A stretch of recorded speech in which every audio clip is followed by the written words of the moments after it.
வணக்கம். ஜெயா பிளஸ் செய்திகளை வழங்குவதற்காக நான் ஷர்மிளா இன்ஃபான்சியா.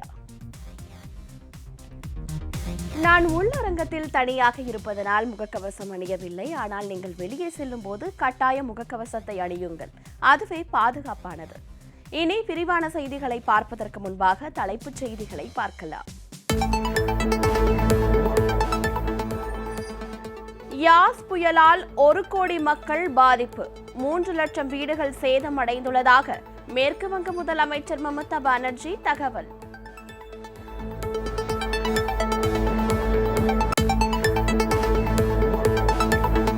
கன்னியாகுமரியில் கொட்டி தீர்த்த கனமழை, அணைகளிலிருந்து தண்ணீர் அதிக அளவில் திறக்கப்பட்டதால் கரையோர மக்களுக்கு வெள்ள அபாய எச்சரிக்கை.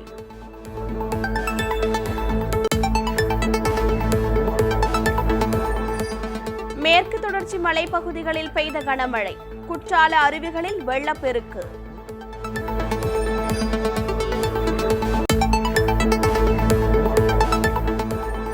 உத்தரப்பிரதேசத்தில் 20 பேருக்கு முதலில் கோவிஷீல்டும் 2வது தவணையில் கோவாக்சின் தடுப்பூசிகள் போடப்பட்ட விவகாரம். மருத்துவ ஊழியர்களின் கவனக்குறைவால் பக்க விளைவுகள் ஏற்படுமோ என கிராம மக்கள் அச்சம்.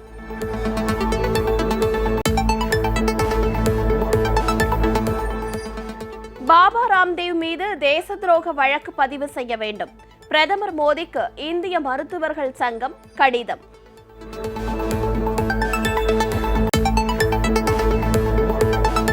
சென்னை திருவல்லிக்கேணி கஸ்தூரிபா காந்தி மகப்பேறு மருத்துவமனையில் மின்கசிவால் தீ விபத்து, பச்சிளம் குழந்தைகள் பத்திரமாக மீட்பு.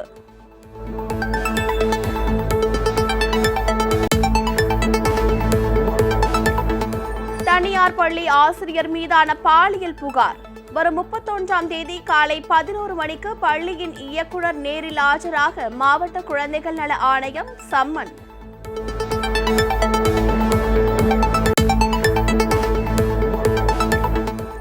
இணைய வகுப்புகளில் முறையற்ற வகையில் நடந்து கொள்வோர் மீது போக்சோ சட்டத்தில் நடவடிக்கை எடுக்கப்படும். தமிழக அரசு அறிவிப்பு.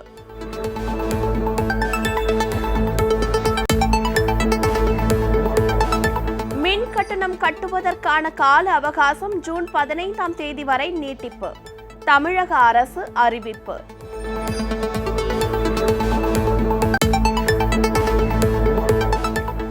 தமிழகத்தில் ஒரே நாளில் 33,764 பேருக்கு கொரோனா தொற்று உறுதி, 475 பேர் உயிரிழப்பு.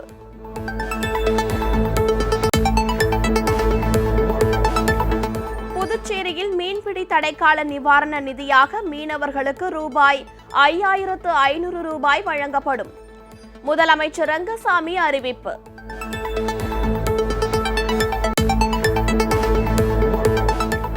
நாகை மாவட்டம் வேதாரண்யத்தில் அம்மா உணவகத்தில் பணியாற்றும் 3 பெண் பணியாளர்கள் நீக்கம்.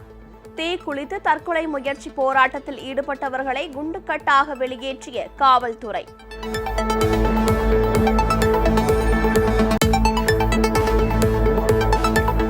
காஞ்சிபுரத்தில் போதைக்காக தின்னர் எனப்படும் ரசாயனத்தில் எலுமிச்சை பழச்சாறு கலந்து குடித்தவர் உயிரிழப்பு. 2 பேர் சுய நினைவின்றி மருத்துவமனையில் அனுமதி.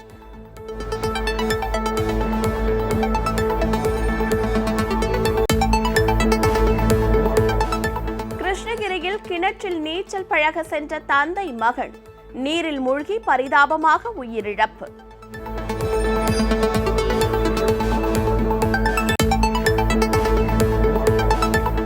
தர்மபுரியில் மருத்துவர் பணிக்கான நேர்காணலில் குளறுபடி. நேர்காணலுக்கு வந்திருந்த மருத்துவர்கள் அதிருப்தி.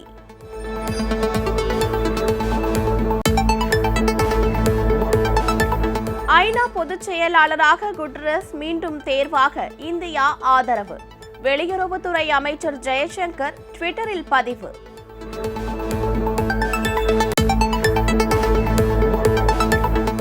இலங்கை அருகே நிறுத்தப்பட்டிருந்த சரக்கு கப்பலில் பயங்கர தீ விபத்து. மீட்பு நடவடிக்கைகளுக்காக இந்திய கடற்படைக்கு சொந்தமான கப்பல்கள் இலங்கைக்கு விரைவு.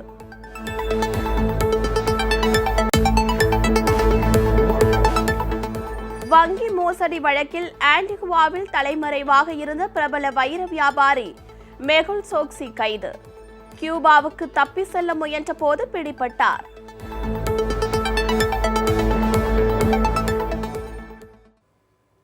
இனி விரிவான செய்திகளை பார்க்கலாம்.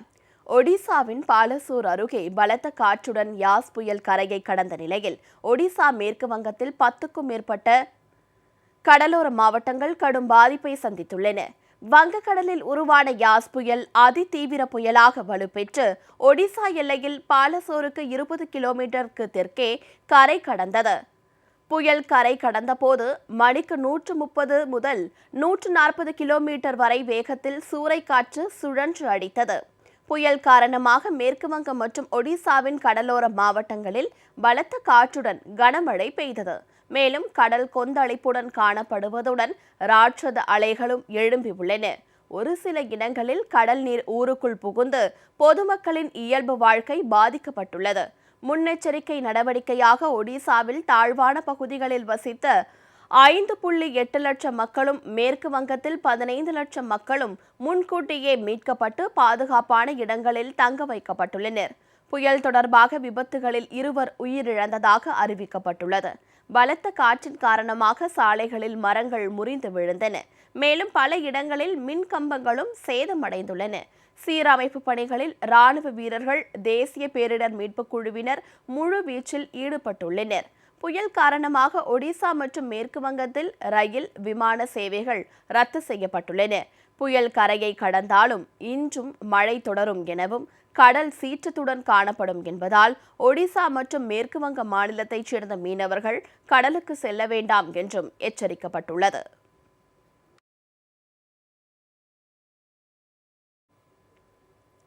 யாஸ் புயலால் மேற்கு வங்க மாநிலத்தில் 1 கோடி பேர் பாதிப்படைந்துள்ளதாக அம்மாநில முதலமைச்சர் மம்தா பானர்ஜி தெரிவித்துள்ளார்.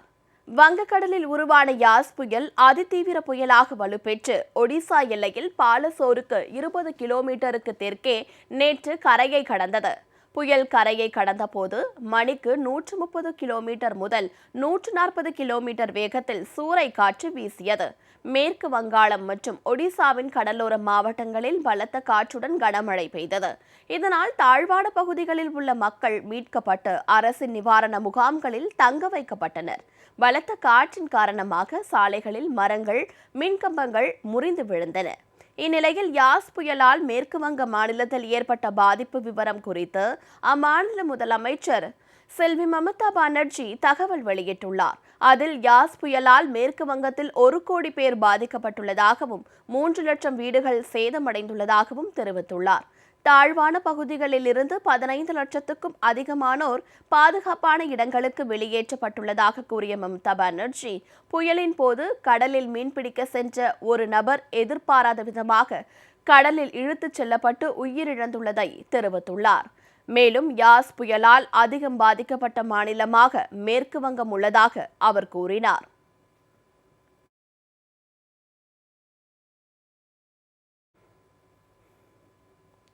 கன்னியாகுமரியில் கொட்டி தீர்த்த கனமழையால் தாழ்வான பகுதியில் தண்ணீர் தேங்கி வெள்ளக்காடாக காட்சியளிக்கிறது. அணைகளிலிருந்து தண்ணீர் அதிக அளவில் திறக்கப்பட்டுள்ளதால் கரையோர மக்களுக்கு வெள்ள அபாய எச்சரிக்கை விடுக்கப்பட்டுள்ளது. யாஸ் புயல் காரணமாக கன்னியாகுமரி பல்வேறு பகுதிகளில் கடந்த 2 நாட்களாக கனமழை பெய்து வருகிறது. தொடர் மழையின் காரணமாக தாழ்வான பகுதிகள் தண்ணீர் தேங்கி வெள்ளக்காடாக காட்சியளிக்கின்றன. கால்வாய்கள், ஆறுகளில் வெள்ளப்பெருக்கு ஏற்பட்டு இருப்பதால் குடியிருப்பு பகுதிகளில் மழை வெள்ளம் சூழ்ந்துள்ளது. கனமழையால் சாலைகளே தெரியாத அளவுக்கு தண்ணீர் பெருக்கெடுத்து ஓடுகிறது. தொடர் மழையால் மாவட்டம் முழுவதும் உள்ள குளங்கள் நிரம்பி கரைகள் உடையும் அபாயம் ஏற்பட்டுள்ளது. இதனிடையே கன்னியாகுமரி மாவட்டத்தின் முக்கிய அணையான பேச்சிப்பாறை அணை முழு கொள்ளளவை எட்டுகிறது. அணையிலிருந்து 11,320 கன அடி தண்ணீர் வெளியேற்றப்படுகிறது. இதனால் குழித்துறை, தாமிரபரணி ஆற்றில் வெள்ளப்பெருக்கு ஏற்பட்டு இருபுறமும் கரை புரண்டோடுகிறது. பெருக்கெடுத்து ஓடும் தண்ணீர் தாழ்வான பகுதிகளில் புகுந்தது. இதேபோல கோதையாறு, வள்ளியாறு, பரளியாறு ஆகிய ஆறுகளிலும் வெள்ளப்பெருக்கு ஏற்பட்டுள்ளது. இதனால் திற்பரப்பு அருவியை மூழ்கடித்து தண்ணீர் செல்கிறது. மேலும் கரையோர பகுதிகளில் உள்ள வாழை மற்றும் தென்னந்தோப்புகளிலும் வயல்வெளிகளிலும் தண்ணீர் புகுந்துள்ளது. இதேபோன்று பெருஞ்ஞானி அணையின் நீர்மட்டம் 71 அடியை தாண்டியதால் வெள்ள அபாய எச்சரிக்கை விடுக்கப்பட்டுள்ளது. இதன் காரணமாக ஆற்றின் கரையோர மக்கள் பாதுகாப்பான இடங்களுக்கு செல்லுமாறு மாவட்ட நிர்வாகம் அறிவுறுத்தியுள்ளது. கனமழையால் ஆறுகள், கால்வாய்கள் வெள்ளம் பெருக்கெடுத்து ஓடுவதால் பேரிடர் மீட்பு குழுவினர், தீயணைப்பு படையினர் மீட்பு பணிகளுக்காக முகாமிட்டுள்ளனர்.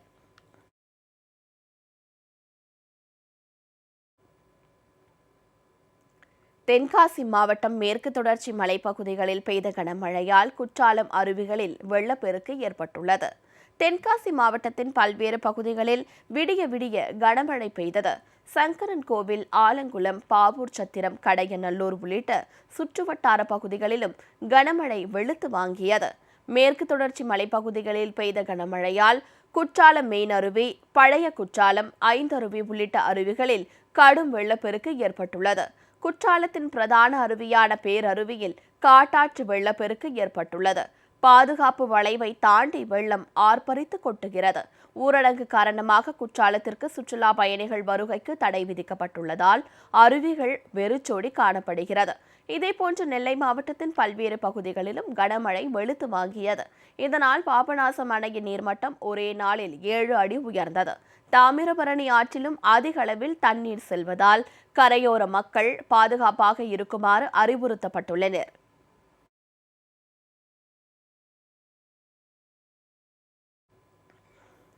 உத்தரப்பிரதேச மாநிலம் சித்தார்த் நகர் மாவட்டத்தில் முதல் டோஸ் கோவிஷீல்டு தடுப்பூசி செலுத்திக் கொண்ட கிராம மக்களுக்கு 2வது டோஸில் கோவாக்சின் தடுப்பூசி செலுத்தப்பட்ட சம்பவம் அதிர்ச்சியை ஏற்படுத்தியுள்ளது.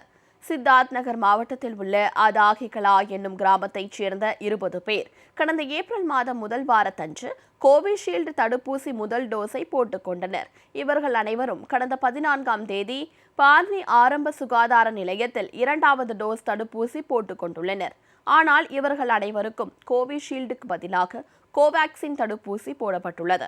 கிராமவாசி ஒருவர் சான்றிதழில் வெவ்வேறு தடுப்பூசிகள் குறிப்பிடப்பட்டிருப்பதை கண்டு புகார் அளிக்கவும் இவ்விவகாரம் வெளிச்சத்திற்கு வந்துள்ளது.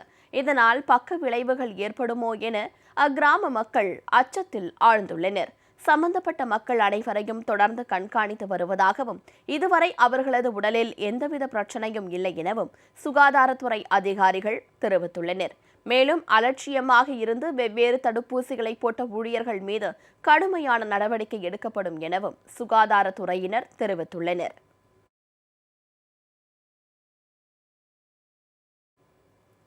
பள்ளி ஆசிரியர் மீதான பாலியல் புகார் தொடர்பாக சம்பந்தப்பட்ட பள்ளி முதல்வர் மற்றும் நிர்வாகிகளிடம் காவல்துறையினர் 2வது நாளாக விசாரணை மேற்கொண்டனர். சென்னையில் இயங்கி வரும் தனியார் பள்ளியில் பணியாற்றி வந்த ஆசிரியர் ராஜகோபால் பாலியல் தொல்லை அளித்ததாக எழுந்த குற்றச்சாட்டு பெரும் சர்ச்சையை ஏற்படுத்தியது. இதனிடையே இதுகுறித்த புகாரின் பேரில் ஆசிரியர் ராஜகோபாலனை கைது செய்த காவல்துறையினர் அவர் மீது போக்சோ உள்ளிட்ட 5 பிரிவுகளின் கீழ் வழக்கு பதிவு செய்து சிறையில் அடைத்தனர். இந்த விவகாரம் தொடர்பாக அப்பள்ளியின் முதல்வர் கீதா கோவிந்தராஜன் மற்றும் இயக்குநர் ஷீலா ராஜேந்திரன் ஆகியோரிடம் காவல்துறையினர் தொடர்ந்து விசாரணை நடத்தி வருகின்றனர். இந்நிலையில் அப்பள்ளியின் இயக்குநர் வரும் 31ஆம் தேதி காலை 11 மணிக்கு மாவட்ட குழந்தைகள் நல ஆணையத்தில் ஆஜராக வேண்டும் என நோட்டீஸ் அனுப்பப்பட்டுள்ளது.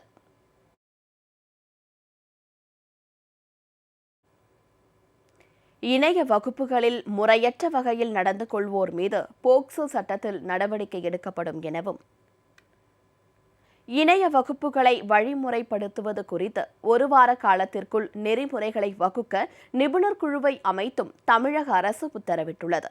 தனியார் பள்ளி ஆசிரியர் மாணவிகளுக்கு பாலியல் தொல்லை கொடுத்த விவகாரத்தில் மாநிலம் முழுவதும் கடும் அதிர்வலைகளை ஏற்படுத்தியுள்ள நிலையில் இணைய வழி வகுப்புகளுக்கான நெறிமுறைகளை வகுக்க வேண்டும் என பல்வேறு தரப்பினரும் வலியுறுத்தினர்.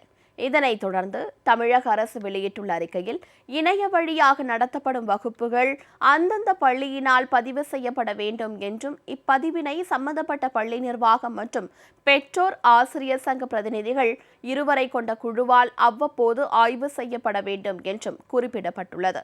மேலும் இணைய வழி வகுப்புகள் நடத்துவது தொடர்பாக முறையான வழிகாட்டுதல்களை வகுத்து வெளியிட பள்ளிக்கல்வித்துறை ஆணையர், கல்லூரி கல்வி இயக்குனர், காவல்துறையினர், உளவியல் நிபுணர்கள் கொண்ட குழு அமைக்கப்படும் என்றும் தெரிவிக்கப்பட்டுள்ளது.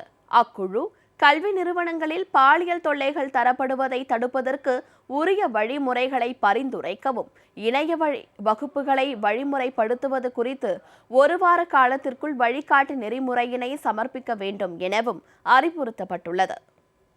இணைய வகுப்புகளில் முறையற்ற வகையில் நடந்து கொள்வோர் மீது போக்சோ சட்டத்தின் கீழ் நடவடிக்கை எடுக்கப்படும் எனவும், மாணவ மாணவிகள் தங்கள் புகார்களை தெரிவிக்க ஹெல்ப்லைன் உருவாக்கப்படும் எனவும் தமிழக அரசு அறிவித்துள்ளது.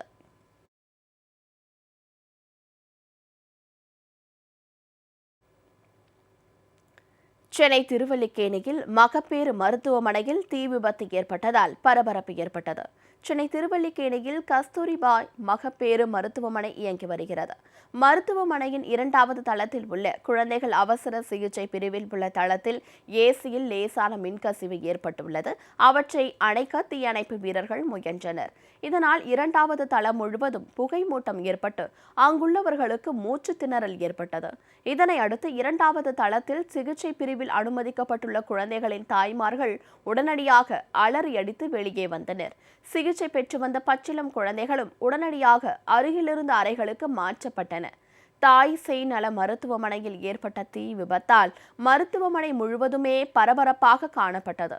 ஏசியில் ஏற்பட்ட மின்கசிவை தீயணைப்பு வீரர்கள் உடனடியாக அணைத்ததால் பெரும் விபத்து தவிர்க்கப்பட்டது. இதுமாரி உள்ள திடீர்னு லைட்டாக ஒயர் எறிகிற மாரி ஸ்மெல்லு வந்தது. அப்போ வந்து யாருக்கும் அது பெருசாக தெரில. அது ரூமு கண்ணாடி ரூமு மூடி இருக்கிறதுனால யாருக்கும் எதுவும் பெருசாக தெரில. கொஞ்சம் ஸ்மெல்லு ஹெவியாக வரும்போது எங்கே வருதுன்னு சொல்ல முடியல யாராலும். அதனால் பக்கத்தில் இன்குபேட்டர் ரூமு, பக்கத்தில் இருக்கிற டாக்டர் ரூமு எரிஞ்சிருந்ததுனால ஃபயர் ஆன ஒன்றே தான் எல்லாருக்கும் தெரிஞ்சுது. அது ஒன்றும் ரொம்ப ஃபயர் ஆனோடனே கொஞ்சம் பாப்பாலாம் இதுவாகிட்டாங்க. அதனால் எல்லோரும் கொஞ்சம் ரொம்ப பதட்டமாகிட்டு நெருப்பு ஓவரானால தான் இப்போ எல்லோரும் இப்போ ஓரளவுக்கு கிளியர் பண்ணி பாப்பாலாம் சேவ் பண்ணி வச்சுக்கிறாங்க. இங்கே வந்து என் பொண்ணு குழந்தை பிறந்திருக்கு. ஏசி லீக் ஆகிடுச்சு, இதெல்லாம் ஃபயர் ஆகிடுச்சான். அதில் குழந்தைங்களுக்கு எந்த பாதிப்பும் இல்லை. இப்போ எல்லா குழந்தையும் நல்லா இருக்காங்க. இப்போ தான் தீயணைப்பு போலீஸ்காரங்க எல்லாரும் வந்து சேஃபாக இது பண்ணிட்டாங்க சார். உயிர் சேதம் எதுவும் இல்லை சார். அதெல்லாம் எதுவுமே இல்லை சார். எல்லா குழந்தைங்களுமே நார்மலாக நல்லா இருக்காங்க சார். மின் கட்டணம் செலுத்துவதற்கான கால அவகாசத்தை ஜூன் 15ஆம் தேதி வரை நீட்டித்து தமிழக அரசு உத்தரவிட்டுள்ளது. இதுகுறித்து மின் வாரியம் வெளியிட்டுள்ள செய்திக்குறிப்பில், சிறு குறு தொழில்கள் மற்றும் தாழ்வழுத்த மின் நுகர்வோர் மின் கட்டணம் செலுத்த இந்த மாதம் 31ஆம் தேதி வரை அவகாசம் அளிக்கப்பட்ட நிலையில் தற்போது ஜூன் 15ஆம் தேதி வரை நீட்டிக்கப்பட்டுள்ளதாக தெரிவிக்கப்பட்டுள்ளது. ஏப்ரல் மாத மின் கட்டணம் செலுத்தாத உயர் மின் அழுத்த மின் இணைப்புகளுக்கு தாமத கட்டணத்துடன் ஜூன் 15ஆம் தேதி வரை செலுத்த கால அவகாசம் நீட்டிக்கப்பட்டுள்ளது. மேலும் சிறு குறு தொழிற்சாலைகள் கூடுதல் வைப்பு தொகையை கேட்பு செலுத்தவும், தாழ்வழுத்த மின் நுகர்வோர் கூடுதல் வைப்பு தொகை செலுத்தவும் ஜூன் 15ஆம் தேதி வரை கால அவகாசம் நீட்டிப்பு செய்யப்பட்டுள்ளதாக அந்த அறிவிப்பில் குறிப்பிடப்பட்டுள்ளது.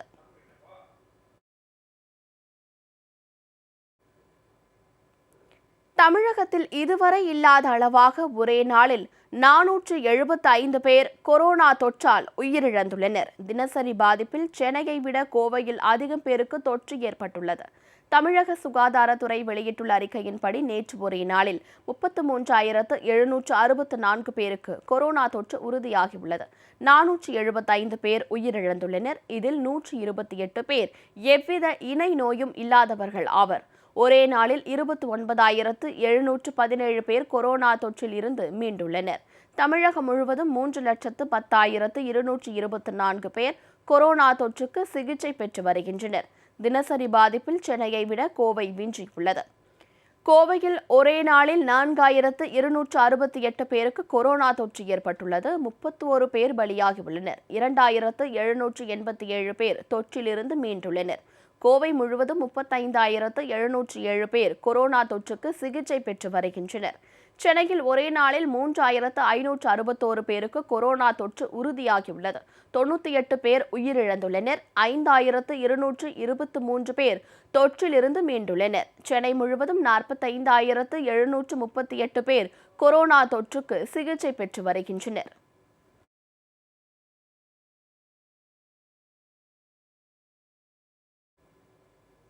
புதுச்சேரியில் மீன்பிடி தடைக்கால நிவாரண நிதியாக மீனவர்களுக்கு 5,500 ரூபாய் வழங்கப்படும் என அம்மாநில முதல்வர் திரு ரங்கசாமி அறிவித்துள்ளார். ஆண்டுதோறும் ஏப்ரல் 15 முதல் ஜூன் 15ஆம் தேதி வரை மீன்களின் இனப்பெருக்கத்திற்காக காலம் என்பதால் இந்த நாட்களை மீன்பிடி தடைக்காலம் என மத்திய அரசு அறிவித்து கடந்த பல ஆண்டுகளாக செயல்படுத்தி வருகின்றது. இந்நிலையில் புதுச்சேரியில் மீன்பிடி தடைக்கால நிவாரண நிதி வழங்குவது தொடர்பான அறிவிப்பை முதல்வர் ரங்கசாமி அறிவித்தார். அதன்படி மீனவர்களுக்கு நிவாரணத் தொகையாக அவர்களது வங்கிக் கணக்கில் நேரடியாக ரூபாய் 5,500 செலுத்தப்படும் என அவர் தெரிவித்தார். இதன் மூலம் 15,983 மீனவ குடும்பங்களுக்கு ரூபாய் 8,79 கோடி வழங்கப்பட உள்ளது.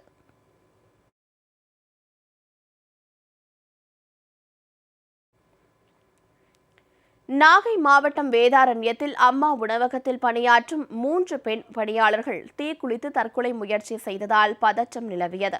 நாகை மாவட்டம் வேதாரண்யம் அம்மா உணவகத்தில் பணியாற்றி வந்த வெற்றி செல்வி, தமிழ் செல்வி, கமலா ஆகிய 3 பெண் ஊழியர்களை நகராட்சி நிர்வாகம் பணி நீக்கம் செய்தது.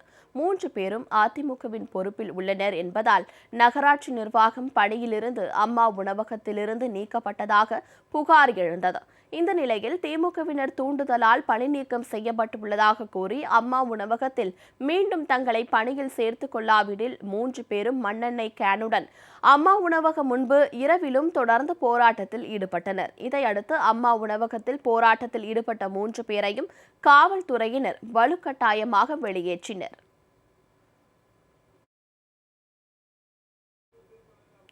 கிருஷ்ணகிரி மாவட்டத்தில் கிணற்றில் மகனுடன் நீச்சல் பழக சென்ற தந்தை, மகன் ஆகியோர் நீரில் மூழ்கி உயிரிழந்த சம்பவம் பெரும் சோகத்தை ஏற்படுத்தியுள்ளது. கிருஷ்ணகிரி மாவட்டம் போச்சம்பள்ளி அருகே உள்ள நாகராசம்பட்டியைச் சேர்ந்தவர் பெரியசாமி, இவரது மகன் கிருபா. இருவரும் 32 அடி ஆழம் கொண்ட விவசாய கிணற்றில் நீச்சல் பழக சென்றுள்ளனர். அப்போது பெரியசாமியின் மகன் கிருபா கிணற்றில் இறங்கி நீந்தியதாக தெரிகிறது. எதிர்பாராமல் ஆழமான பகுதிக்கு சென்ற கிருபா நீரில் மூழ்கினார். அதிர்ச்சியடைந்த பெரியசாமி மகனை காப்பாற்றும் முயற்சியில் ஈடுபட்டார். அப்போது அவரும் நீரில் மூழ்கினார். தீயணைப்பு வீரர்கள் வந்து இருவர் உடல்களையும் மீட்டனர். இந்த சம்பவம் குறித்து நாகரசம்பட்டி காவல்துறையினர் வழக்கு பதிவு செய்து இருவரது உடல்களையும் உடல்கூறு ஆய்வுக்காக அரசு மருத்துவமனைக்கு அனுப்பி வைத்தனர். தண்ணீரில் மூழ்கி தந்தை, மகன் இறந்த சம்பவம் அப்பகுதியில் பெரும் சோகத்தை ஏற்படுத்தியுள்ளது. இதேபோல் வேலூர் மாவட்டம் ஆம்பூரில் நண்பருடன் தடுப்பணையில் குளிக்கச் சென்ற இளைஞர் நீரில் மூழ்கி உயிரிழந்தார். இதுகுறித்து வழக்கு பதிவு செய்த காவல்துறையினர் சடலத்தை மீட்டு பிரேத பரிசோதனைக்காக ஆம்பூர் அரசு மருத்துவமனைக்கு அனுப்பி வைக்கப்பட்டு விசாரணை மேற்கொண்டு வருகின்றனர்.